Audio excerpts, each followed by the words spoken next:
It is now my honor to invite Her Excellency, Ms. Jacinda Ardern, Prime Minister of New Zealand, to address this distinguished gathering.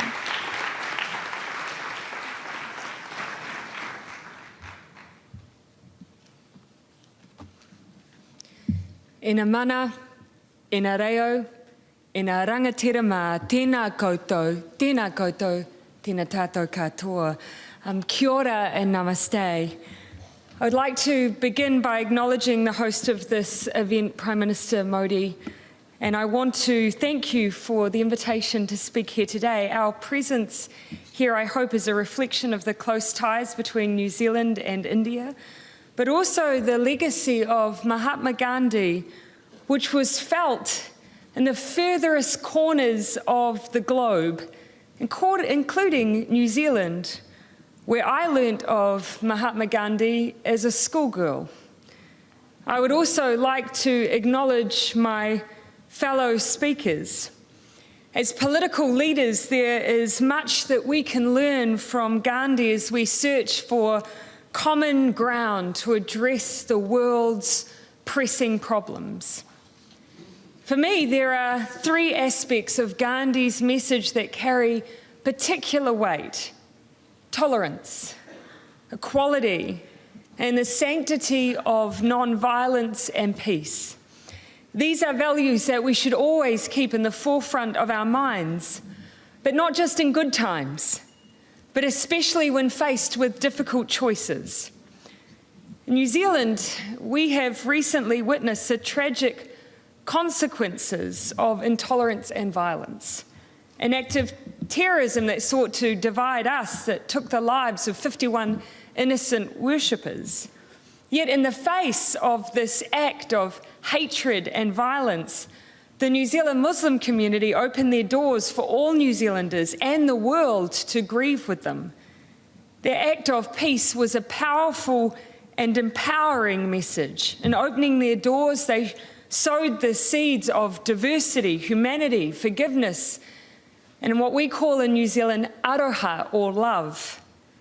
They broke a potential cycle of violence.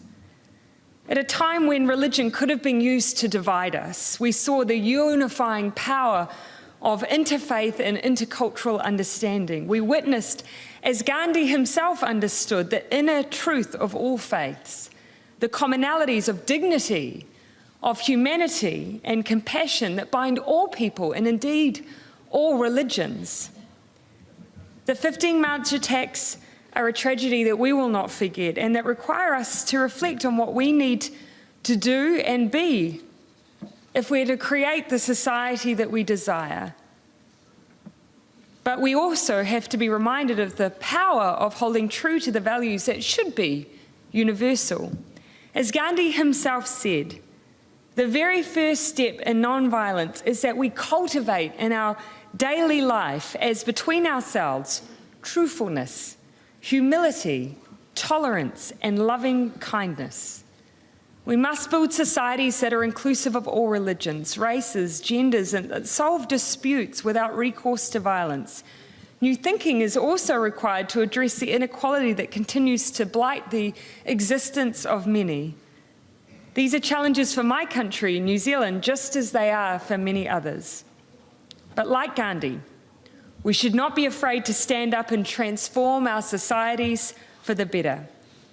Gandhi also modelled the expression of political dissent through non-violent opposition. Gandhi's peaceful march across Western India to protest against attacks on salt created a path for countless other non-violent political movements throughout the 20th and 21st centuries. We continue to see this power today as our young people march to effect change across the globe, creating a safe space for the expression of different ideas, for political debate and dialogue, whether it be on the streets or online, remains an essential part of our democratic and pluralistic societies. It is critical in resolving tensions in a peaceful manner. I believe that Gandhi's legacy is as relevant today as it ever was. It calls on us to reject bigotry and embrace kindness and truth. It calls on us to strive for equality no matter how difficult and entrenched systems are, and it demands that we recognise the lasting value of peace. Let us all recommit to those principles as we acknowledge 150 years of an enormous legacy. Nō reira, tēnā koutou, tēnā tātou katoa.